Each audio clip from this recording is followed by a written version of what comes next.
Jasad dua orang perempuan ditemukan mengambang dalam sebuah tempat penampungan air.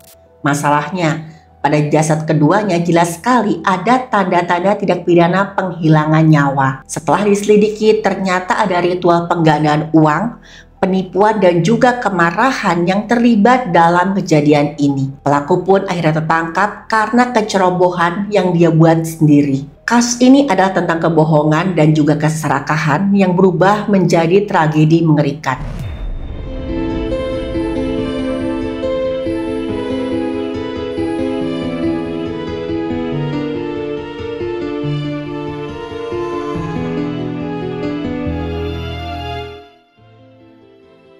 Halo, saya Dr. Stefani.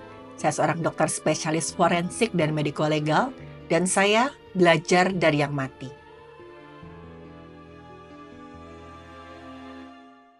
Jasad kedua perempuan yang merupakan ibu dan anak ini pertama kali ditemukan oleh pihak yang berwenang. Semua ini berawal dari seorang laki-laki, kita sebut saja namanya Ari. Awalnya Ari ini merasa curiga karena ibu dan kakak perempuannya tiba-tiba saja tidak bisa dihubungi. Kebetulan Ari ini memang tinggal terpisah dari ibu dan kakaknya. Sesekali Ari datang berkunjung ke rumah ibu dan kakak perempuannya ini. Walaupun begitu, mereka masih rutin berkomunikasi menggunakan telepon atau pesan singkat. Sekali ini tiba-tiba aja ibu dan kakak perempuannya Ari tidak bisa dihubungi. Udah jelas Ari khawatir, dia langsung pergi ke rumah ibu dan kakaknya. Dia khawatir nih kalau sampai terjadi hal-hal yang tidak diinginkan. Di rumah itu ibu dan kakaknya ini hanya tinggal berdua. Ayah Ari sudah meninggal dunia karena sakit kurang lebih setahun yang lalu.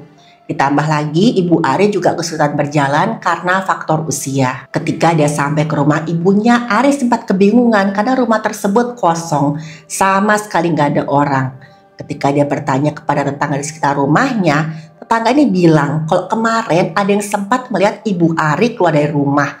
Dan waktu ditanya mau pergi kemana, ibu Ari bilang kalau dia tuh mau pergi keluar kota. Nah, tapi anehnya saat itu ibunya Ari hanya bawa satu tas tangan kecil.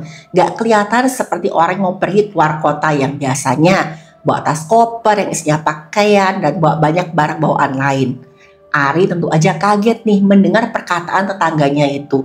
Masalahnya ibu ataupun kakak perempuan yang gak pernah pamit ke dia kalau mereka itu mau keluar kota. Nah, ini ada apa? Ari pun mulai curiga, sepertinya memang ada sesuatu yang aneh.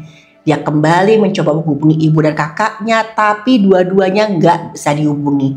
Handphonenya nggak ada yang aktif. Ketika Ari menelpon ke kampung halamannya, nggak ada satupun keluarga atau saudaranya yang melihat ibu dan kakaknya Ari. Makinlah Ari bertambah khawatir, tapi dia mencoba untuk tenang. Dia masuk ke dalam rumah, dia pergi kamar mandi di rumah ibunya. Tapi di sana dia menyadari ada sesuatu yang sangat aneh. Dia mencium ada bau busuk di rumahnya. Karena ketakutan, Ari segera melaporkan temuannya ini ke pihak yang berwenang. Lewat keterangan dari Ari, pihak yang berwenang pun melakukan pencarian di sekitar rumahnya. Dan yang ditemukan oleh pihak yang berwenang adalah sesuatu yang sangat-sangat mengerikan. Ketika mereka mengikuti asal bau busuk itu, ternyata asalnya dari tangki atau toren air yang ada di rumah tersebut. Pihak yang berwenang mengikuti asal bau dan membuka tangki air. Di dalamnya mereka melihat ada dua jasad perempuan yang dalam keadaan mengambang. Kedua jasad tersebut sudah dalam keadaan membengkak dan perlu waktu cukup lama untuk bisa mengevakuasi jasad itu keluar dari tangki air. Dan setelah dilakukan proses identifikasi, ternyata benar kedua jasad tersebut adalah ibu dan kakaknya Ari. Kok bisa ya ibu sama kakaknya Ari meregang nyawa di dalam toren? Apa terjadi kecelakaan terus mereka tenggelam? Dari hasil pemeriksaan kedua jasad tersebut didapatkan, pertama, jasad sudah dalam keadaan mulai membusuk. Warna kulitnya sudah berubah dan tubuhnya sudah membengkak. Ditemukan adanya tanda-tanda kekerasan di tubuh korban. Dan luka yang vital ditemukan pada bagian kepala dan juga leher. Tanda-tanda perlukaan di tubuh korban mengarah ke tindak pidana. Kalau ibu dan kakaknya Ari meregang nyawa karena kecelakaan, kemungkinan paling besar adalah mereka meninggal karena kekurangan oksigen. Contohnya, mungkin teman-teman pernah mendengar ada berita penemuan jasad seorang asisten rumah tangga dalam toren kurang lebih setahun yang lalu. Pada kasus itu korban meninggal dunia karena kekurangan oksigen ketika dia sedang membersihkan toren. Ketika jasad korban diperiksa, tidak ditemukan adanya tanda-tanda kekerasan di tubuhnya. Berbeda dengan kasus ibu dan kakak perempuannya Ari. Ditemukan ada luka hantaman benda tumpul di bagian kepala dan wajah pada jasad ibu dan kakaknya Ari. Pola lukanya sesuai dengan pola benda yang menghampiri kepala. Patahan pada tulang tengkorak itu menjorok ke dalam. Berbeda jika misalkan kepala menghampiri benda, retakan pada tulang akan berbentuk garis. Selain itu, pada jasad kakak perempuan Ari ada tanda-tanda kekerasan tumpul pada leher sisi depan. Di jasad ibunya Ari ditemukan pola tanda kekerasan serupa, yaitu kekerasan tumpul pada bagian leher, di mana polanya seperti kasus penjeratan. Ditemukan luka lecet tekan yang melingkari leher secara penuh. Dan sudah jelas ada tanda-tanda yang mengarah ke tindak pidana penghilangan nyawa. Para warga heboh ketika mengetahui ibu dan kakaknya Ari ini meregang nyawa secara sangat mengenaskan. Muncullah pertanyaan, siapa yang tega melakukan hal sekejam ini kepada kedua korban? Sebelum tragedi ini terjadi, ibunya Ari kita sebut saja namanya Titin, dan kakak perempuan Ari kita sebut saja namanya Bella, cukup terkenal di kawasan tempat mereka tinggal. Mereka dikenal sebagai ibu dan anak perempuan yang sangat ramah dan baik pada tetangga. Bahkan beberapa warga cerita kalau mereka tuh sering minjam uang pada Titin. Titin ini adalah seorang yang sangat-sangat baik. Suami Titin sudah tutup usia kurang lebih setahun yang lalu karena sakit. Tetangga yang mengenal Titin mengatakan kalau Titin ini adalah seorang istri yang sangat berbakti pada suaminya. Ketika suaminya mulai sakit, tubuhnya mulai lemah, Titin dengan telaten dan penuh kesabaran merawat suami tersebut hingga akhir hayat. Sepeninggal suaminya, Titin hanya tinggal berdua dengan anak sulungnya yang bernama Bella. Mereka berdua dikenal sebagai orang-orang yang sangat baik. Mereka ini sering membantu tetangga yang memerlukan uang dengan memberi pinjaman. Para warga mengatakan mereka tuh merasa tenang kalau pinjam uang ke Titin. Kenapa? Karena waktu menagih itu tuh nggak pernah maksa apalagi berkata-kata kasar. Menagihnya selalu dengan nada lembut dan sangat pengertian. Pertanyaannya sekarang, tapi kenapa ada yang mau menyakiti Titin dan Bella? Pertanyaan itu juga yang muncul di kepala Ari. Siapa sih orang yang tega menyakiti ibu dan kakak perempuannya Ari? Dan sampai akhirnya Ari pun menemukan jawabannya. Pihak yang berwenang saat itu langsung melakukan penyelidikan. Mereka pun mencari petunjuk dari sekitar kawasan rumah Titin. Ketika itu mereka menemukan ada kamera CCTV yang terpasang di jalan dekat rumahnya Titin. Dan ketika mereka membuka rekaman CCTV-nya, barulah nih mereka melihat sesuatu yang sangat mencurigakan. Beberapa hari sebelum Ari melaporkan ibu dan kakaknya hilang, ada seorang pria yang terlihat keluar masuk rumahnya Titin. Ketika ditelusuri, pihak yang berwenang pun dengan cepat bisa menemukan identitas pria tersebut. Pria ini kita sebut saja namanya Catur. Dia adalah salah seorang warga yang tinggal di sekitar sana juga. Diketahui kalau Catur adalah tetangga yang paling sering berhutang pada Titin. Bahkan utangnya sudah mencapai angka tuh hampir 100 juta. Pihak yang berwenang semakin curiga kalau Catur ini adalah orang yang tega melakukan tindakan keji itu pada Titin dan Bella. Akhirnya pihak yang berwenang pun langsung mencari Catur.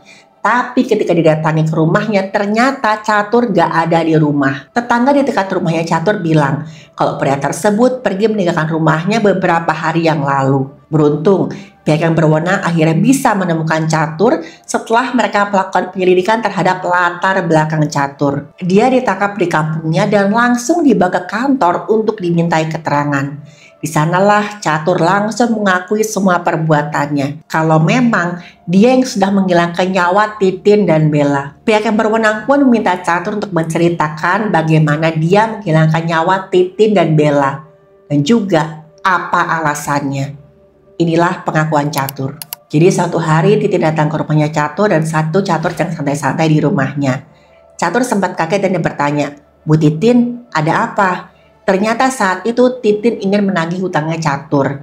Dia bilang dengan nada lembut, "Kamu bayar ya utangmu ya. Dicicil pun gak apa-apa, gak usah semuanya." Saat itu karena belum punya uang, Catur minta waktu tambahan pada Titin. Karena memang saat itu dia sedang gak punya uang untuk membayar utang-utangnya. Masalahnya Catur ini bekerja serabutan dan nggak punya penghasilan yang tetap. Padahal di sisi lain dia punya keluarga di kampung halamannya yang harus dia hidupi. Itu sebabnya dia sering berutang pada Titin untuk bisa mengirim uang ke kampung halamannya. Kembali kasus ini, Titin pun akhirnya memaklumi alasan Catur. Tapi dia minta Catur kalau bisa dia bayarlah utangnya. Nyicil pun nggak apa-apa deh. Yang penting ada etikat baik. Catur mulai kebingungan nih bagaimana dia bisa bayar utangnya. Akhirnya dia terpikirkan satu cara untuk bisa mengelabui Titin. Satu hari Catur datang ke rumah Titin. Masalahnya dia datang bukan untuk membayar utangnya, tapi dia memberikan tawaran yang kedengarannya menarik pada Titin dan juga Bella. Catur mengaku kok dia mengenal seseorang yang bisa melakukan ritual penggandaan uang. Titin pun tertarik nih dengan tawaran tersebut. Apalagi Catur juga bilang kalau orang yang dia kenal itu juga bisa melakukan ritual pencarian jodoh. Kebetulan kakaknya Ari yang bernama Bella tadi belum punya pacar. Walaupun usianya sudah cukup untuk menikah sehari-hari, Bella ini hanya fokus bekerja dan mengurus Titin. Titin pun kadang-kadang merasa khawatir pada anak perempuannya dan sangat ingin mencarikan jodoh untuknya. Ditambah lagi sebenarnya Ari sudah punya pacar dan ingin menikahi pacarnya tersebut. Tapi Titin tetap meminta Ari bersabar, tunggulah kakaknya menikah dulu, baru nanti Ari yang menikah. Dan ini sempat memicu pertengkaran antara Titin, Ari, dan juga Bella. Singkat cerita, akhirnya Titin menerima tawaran dari Catur. Tapi yang dia nggak sangka-sangka, keputusannya itu justru menjadi awal dari sebuah tragedi yang sangat mengerikan. Catur pun mengatur rencana untuk menipu Titin dan juga Bella. Dia menggunakan nomor telepon lain dan pura-pura menjadi ahli spiritual tersebut. Dengan liciknya, Catur pura-pura sebagai sang ahli spiritual dan menjanjikan penggandaan uang sekaligus ritual untuk pencarian jodoh. Titin dan Bella pun setuju untuk melakukan ritual tersebut. Beberapa hari kemudian, Catur datang ke rumah Titin untuk memulai ritual penggandaan uang dan mencari jodoh.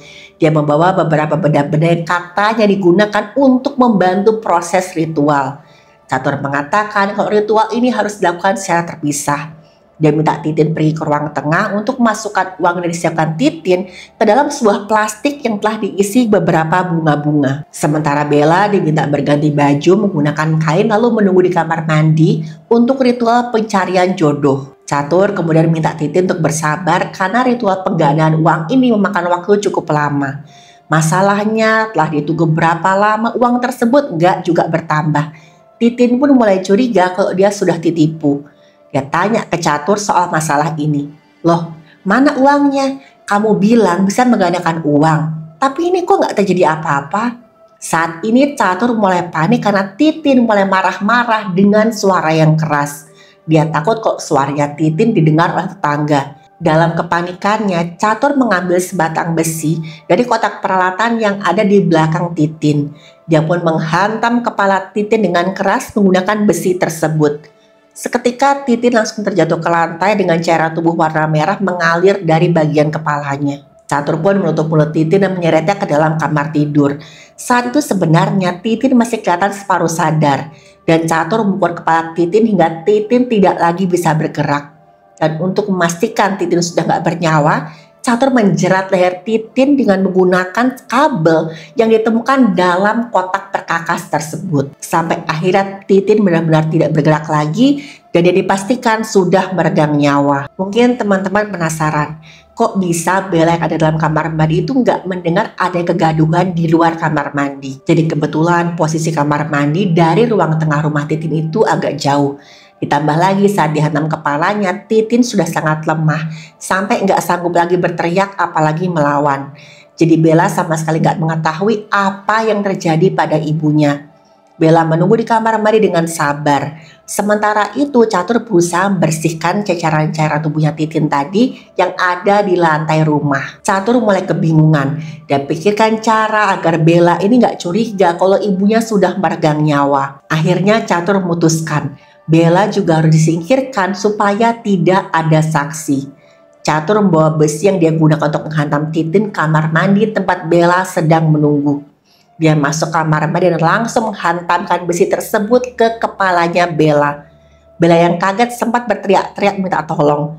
Catur menghantamkan besi tadi ke kepala Bella berkali-kali hingga Bella enggak bergerak lagi. Mirip dengan dilakukan pada Titin, Catur kemudian menekan leher Bella menggunakan tangannya untuk memastikan Bella sudah meregang nyawa. Setelah melakukan hal keji tersebut, Catur tahu nih kalau dia nggak bisa meninggalkan jasad kedua wanita tersebut begitu aja.